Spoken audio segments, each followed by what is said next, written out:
Olá, boa noite. A vice-governadora do estado, Jaqueline Moraes, passa a representar o Espírito Santo em agendas públicas nos próximos dias. A medida foi tomada pelo governador Renato Casagrande, que está com coronavírus, após recomendação médica. O repórter Vitor Zucolotti explica o motivo para a gente ao vivo. Boa noite, Vitor.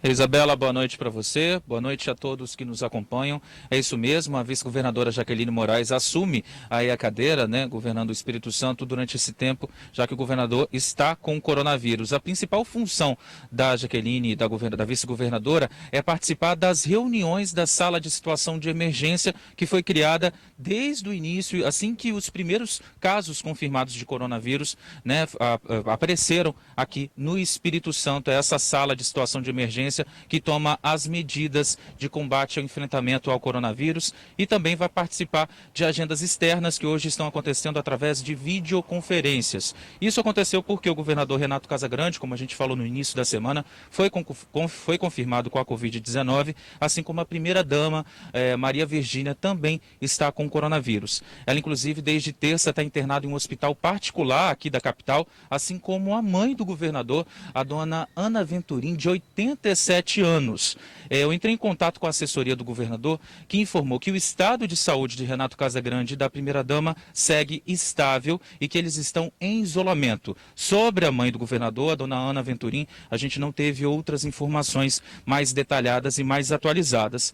E uma coisa, a vice-governadora assume agora a cadeira, aqui do governo, no momento que o estado vai receber, junto com o município, um auxílio de mais de R$1 bilhão vindo da União. Isso aí para poder ser aplicado, pelo menos metade desse dinheiro, na área de saúde e também de assistência social para combater o coronavírus. Esse auxílio foi sancionado pelo presidente Jair Bolsonaro mediante o congelamento de reajuste do salário dos servidores públicos até o final de 2021. Só para vocês terem uma noção, aqui no estado, cerca de 200 mil servidores não vão contar com reajuste até o final do ano que vem. E olha só, aqui a Prefeitura de Vitória agora abriu um processo seletivo em caráter emergencial para a contratação de 27 médicos. Esses profissionais eles devem atuar direta ou indiretamente no tratamento de pacientes com coronavírus ou então em casos suspeitos. A expectativa é que eles trabalhem no início por 6 meses, um contrato de 6 meses, e aí, se houver necessidade, esse contrato pode ser estendido. A remuneração é de pouco mais de R$ 4.200 e as informações sobre esse processo seletivo podem ser acessadas através do site da Prefeitura aqui da capital. Bom, Isabela, essas são as informações que a gente tem. Então, por enquanto o governador está aí se recuperando do coronavírus, quem assume é a vice Jaqueline Moraes. Eu volto com você aí no estúdio. Obrigada, Vitor, pelas informações. E lembrando que nós não atualizamos os dados da Covid-19 de hoje, porque o painel coronavírus do governo do estado será atualizado por volta de 8 da noite. Por enquanto, nós temos 11.484 casos e 511 óbitos. Nós falamos ontem aqui no TN2 sobre o avanço do coronavírus para as periferias e o risco que isso representa para a população. Hoje vamos fazer uma blitz nas ruas da Grande São Pedro, em Vitória. Será que todos estão seguindo as recomendações médicas, hein? Vamos ver na reportagem. Na capital, a doença avança para a região de periferia. Na Grande São Pedro, o número de casos ultrapassa 180. E no bairro, a taxa de incidência da Covid-19 é maior do que na região continental. Quando falamos em taxa de incidência, estamos falando sobre o número de casos em relação ao tamanho da população do bairro. A taxa, aqui em São Pedro, é de 70 pessoas infectadas a cada 10 mil habitantes. Parece pouco, Mas se pensarmos que o número de casos confirmados pode ser 10 vezes maior por conta da subnotificação e que a doença é altamente contagiosa e se espalha muito rápido, essa taxa, na realidade, é muito alta e extremamente preocupante. A gente destaca, bairro da Penha, alguns bairros da região de São Pedro, bairro Maria Ortiz, bairro Jabu, bairro Bonfim, que tem se destacado na questão da incidência dos casos. É uma população que ela frequenta praças, ela fica à disposição da conversa de amigos no bairro. Então esse é o momento dessa atividade dela não poder acontecer. Nas ruas encontramos muita gente, uns com máscara, outros sem, crianças, adultos, idosos. Comércio quase todo aberto. Pouca gente sabia que a doença vem avançando rapidamente no bairro São Pedro. Tem muita gente que não está se adequando, né? Só que a gente tem que fazer a nossa parte, né? Porque a gente tem família, então a gente faz a nossa parte, a gente vai estar se precavendo. A gente tem que sair, né? Fazer o quê, né? A gente só se afasta um pouquinho, mas tem que seguir, né? Tem que trabalhar. Em uma população mais carente, que depende quase sempre do sistema público de saúde, a Covid-19 se torna ainda mais assustadora. Se até agora, com a doença se alastrando pelos bairros com maior poder aquisitivo, já temos mais de 80% dos leitos de UTI dos hospitais públicos ocupados na Grande Vitória, imagina com o crescimento da doença na periferia. Se começar a sentir sintomas ou tiver algum sinal da probabilidade de estar contaminado, aí a unidade básica pedir a avaliação do médico, né, ser acompanhado e obrigatoriamente, a partir do momento que você tem a suspeita da doença, isolamento, mas é quarentena mesmo. E as pessoas, quer dizer, que moram também naquela casa, obrigatoriamente deverão ficar isoladas. Em Vila Velha, agentes da Guarda Municipal estão orientando comerciantes e moradores sobre a importância do uso da máscara de proteção.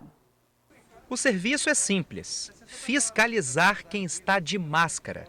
É sempre importante lembrar, né? A Guarda Municipal de Vila Velha tem equipes voltadas para fazer esse serviço específico. São 4 equipes.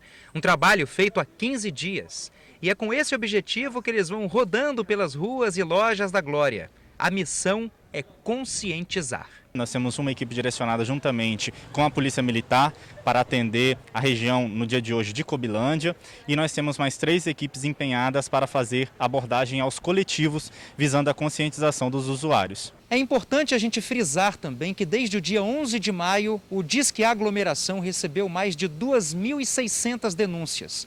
E se somarmos a ações como essas, isso gera cada vez mais consciência nas pessoas. Para a segurança de todos, a questão da máscara, por exemplo, é essencial, né? Porque para a distância também de um para o outro.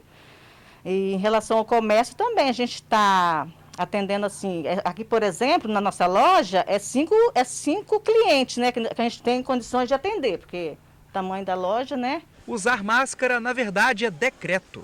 É zelar pela saúde de quem está perto de você. Nós fazemos esse trabalho que nós chamamos de formiguinha mesmo, né? Um trabalho de orientação, um trabalho que nós visamos conscientizar as pessoas da importância da utilização do uso de máscara, de evitar as aglomerações, para que nós possamos, assim, retornar à normalidade do nosso ambiente. Como a gente está em ligação direta com o cliente aqui na loja, a gente tem que ter todo esse cuidado. Então, assim, a questão da higienização da loja, ter disponibilidade do álcool em gel, tá higienizando antes que o cliente entre e depois também. O MEC suspendeu o pagamento do financiamento estudantil durante a pandemia. A suspensão vale para contratos que estavam em dia antes do decreto de calamidade pública. Pode adotar a medida quem está cursando ou já concluiu os estudos e pagava o FIES. A Tamires é estudante de Engenharia Química. Cursa o 7º período em uma faculdade particular de Vitória. O valor da mensalidade é de cerca de R$ 1.500 e ela conta com o financiamento estudantil para pagar os estudos. Por causa da pandemia, a jovem que trabalha como assessora precisou arcar com todas as contas sozinha. E aí o salário ficou curto. Para pagar a parcela da faculdade no último mês, ela teve que pedir ajuda de familiares. Tive, coisa que eu nunca tinha feito antes, né? Eu sempre fui muito independente, pagava minhas contas, mas eu tive que ter a intervenção da família. O meu FIES ele é de 80%, então eu pago por volta de 250, 275 e pesa, né? Querendo ou não, é um gasto a mais. Assim como a Tamires, cerca de 100 mil estudantes em todo o Brasil dependem do FIES para cursar uma faculdade. O Natan, por exemplo, não tinha como pagar a parcela que estava para vencer. Com essa pandemia do coronavírus, eu fui mandado embora e aí dificultou a minha vida toda financeira, desestabilizou, não sei como eu vou fazer para pagar a mensalidade do FIES agora, porque era essa renda do estágio que me ajudava a pagar. A boa notícia para os estudantes é que o Ministério da Educação autorizou a suspensão do pagamento da parcela do FIES por até 4 meses. A medida também vale para quem já se formou e continua pagando os estudos. Para isso, a pessoa deve procurar a Caixa Econômica ou o Banco do Brasil até o dia 31 de dezembro deste ano e solicitar a suspensão. Financiamentos operados por bancos privados não se enquadram na medida. A Tamires já está em contato com o banco para suspender o pagamento e já tem planos para o dinheiro. Com esse dinheiro eu vou pagar as contas da casa e aí vai conseguir sobrar para dar uma aliviada. Com essa suspensão eu acho que vai ajudar muito, porque se a pessoa tem o FIES de 100%, quer dizer que ela não tem condições, né? Então vai ajudar bastante. As parcelas suspensas serão incorporadas ao saldo devedor do estudante e não será cobrado juros dessas parcelas. Os bancos ainda vão criar canais de atendimento específicos para solicitar a suspensão. No retorno do TN2, a gente fala dos casos de polícia. A Corregedoria vai investigar a conduta do delegado da Polícia Civil e soldados da PM flagrados com sacola de droga em Vila Velha. Agora, imagens ao vivo do trânsito para você ali na Reta da Penha. A gente já volta. Um delegado da Polícia Civil e 2 soldados da Polícia Militar estão sendo investigados pela Corregedoria. Os 2 foram flagrados saindo de uma casa em Vila Velha carregando uma sacola com drogas. O delegado atua no sul do estado e os PMs estavam afastados por problemas de saúde. Na mensagem enviada à nossa equipe, o proprietário do imóvel diz que alugou a casa por aplicativo para um casal que não conhecia. O homem, que prefere não se identificar, explica que no momento da suposta operação policial não havia ninguém na residência. Ele encerra a mensagem dizendo que não tinha conhecimento de nada, que já está de posse da casa e que trocou as fechaduras. A residência em questão é essa, no bairro Morada do Sol, em Vila Velha. Na noite de ontem, o delegado Davi Santana Gomes e outros policiais militares, os soldados Cleiton Correia Gave e Juliano Araújo dos Santos, foram flagrados saindo do local com pelo menos 10 quilos de maconha. Dentro da casa foram encontrados mais entorpecentes. O secretário estadual de Segurança Pública falou sobre o caso durante uma coletiva de imprensa. O CIOD 190 recebe uma ligação de moradores do bairro Morada de Sol, dando conta de que uma residência estava sendo arrombada. De imediato, uma viatura despachada para aquela localidade. Ao chegar na residência, os policiais que atendem a ocorrência se deparam com indivíduos ainda no interior da residência, eram 3 indivíduos, e ao procederem à devida abordagem, eles identificam que um era um policial civil, um delegado de Piúma, e outros 2 eram policiais militares. Isso pairou uma dúvida na guarnição que atendeu a ocorrência, pelas circunstâncias que se apresentaram no momento. Os 3 policiais foram encaminhados à Delegacia Regional de Vila Velha, onde prestaram depoimento e foram liberados em seguida. Eles alegam que estavam na casa para prender um traficante, mas o delegado atua em Piúma, litoral sul do estado, e não tinha mandado de busca e apreensão. Em uma rede social, ele justifica que estava em uma operação já em andamento na unidade dele e que os colegas da região estavam ocupados. Por isso, chamou os soldados que estavam de licença médica, um deles por problemas psiquiátricos. Um dos policiais militares apresentava uma dispensa médica por problemas ortopédicos e um outro policial militar apresentava uma dispensa médica por questões psiquiátricas. Não deveriam trabalhar na Polícia Militar naquele período, que é uma avaliação do médico. De acordo com a Secretaria Estadual de Segurança Pública, foram abertos 2 processos internos para investigar a conduta do delegado e dos soldados. Um na Corregedoria da Polícia Militar e outro na Polícia Civil. O resultado do inquérito deve ficar pronto em um prazo de 30 a 60 dias. Todo o processo será apurado com o máximo de lisura, de interesse público, de respeito às instituições. O delegado David Gomes já esteve envolvido em outra confusão em 2015. Ele tentou entrar em um camarote durante um show em Guarapari, dando uma carteirada, e chegou a prender o segurança do local, que tentou impedir o acesso dele. A gente vai continuar acompanhando essa história, viu? Uma adolescente foi atingida por bala perdida durante um tiroteio em Vitória. Foi no bairro Nova Palestina. A adolescente de 14 anos foi trazida para o Hospital São Lucas. Ela levou 2 tiros no peito. De acordo com a PM, a adolescente de 14 anos foi baleada no beco São Tomé, que fica aqui no bairro Nova Palestina, em Vitória. Um carro preto teria passado por esse beco atirando. O alvo era uma pessoa que não foi atingida e conseguiu fugir. Já a menina, que também estava no local, acabou baleada. Há 2 dias, um jovem de 19 anos também foi baleado no bairro, no mesmo local. Ele passa bem e contou aos policiais que assim que entrou no beco, foi surpreendido por criminosos armados que começaram a atirar na direção dele. Até o momento, ninguém foi preso.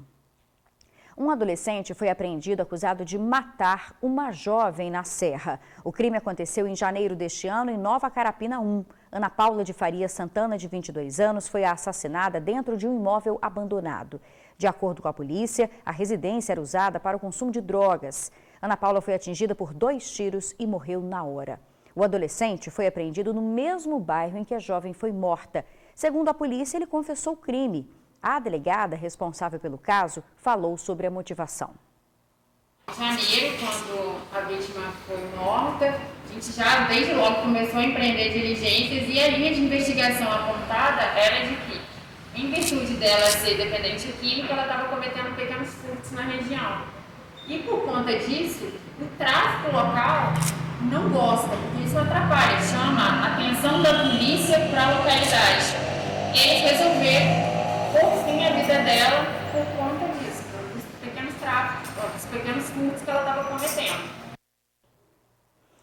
Um homem de 30 anos foi preso na semana passada no bairro Vista da Serra. Ele é suspeito de ter atirado contra Ana Paula e já estava sendo procurado por homicídio qualificado e corrupção de menores.